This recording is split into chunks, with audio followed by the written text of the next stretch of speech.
नमस्कार, आपण पाहत आहात दौंड जनता न्यूज। दौंड तालुक्यातील वरवंड येथील भक्तिमय मुक्काम यशस्वीरित्या पूर्ण करून जगद्गुरू संत तुकाराम महाराज आणि संत ज्ञानेश्वर महाराज यांचा पालखी सोहळा आज सकाळी ज्ञानोबा तुकोबा च्या अखंड जयघोषात पुढील प्रवासासाठी उंडवडीच्या दिशेने रवाना झाला। पहाटेपासूनच वरवंड परिसरात भक्तिमय वातावरण निर्माण झाले होते। हजारो वारकरी टाळ मृदंगाच्या गजरात, अभंग आणि हरिनामाच्या अखंड घोषात पालखीसोबत मार्गस्थ झाले। ज्ञानोबा तुकोबा च्या जयघोषाने संपूर्ण परिसर दुमदुमून गेला। वरवंड ग्रामस्थांनी वारकऱ्यांची मनोभावे सेवा करत मुक्कामाची उत्कृष्ट व्यवस्था केली।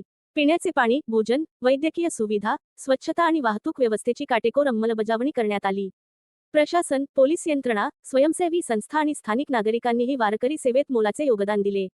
मुक्काम आटोपल्यानंतर पालखी रोटी घाट सर करत पुढील मुक्कामाच्या दिशेने उंडवडीकडे रवाना झाली। मार्गभर भाविकांनी पालखीचे दर्शन घेत पुष्पवृष्टी करत संतांच्या पालखीचे स्वागत केले। वारकऱ्यांच्या चेहऱ्यावरील भक्तिभाव आणि उत्साहाने संपूर्ण परिसर भक्तिरसात न्हाऊन निघाला। आषाढी वारीचा हा सोहळा केवळ धार्मिक परंपरा नसून समाजात समता, बंधुता आणि सेवाभावाचा संदेश देणारा उत्सव असल्याचे चित्र पुन्हा एकदा पाहायला मिळाले।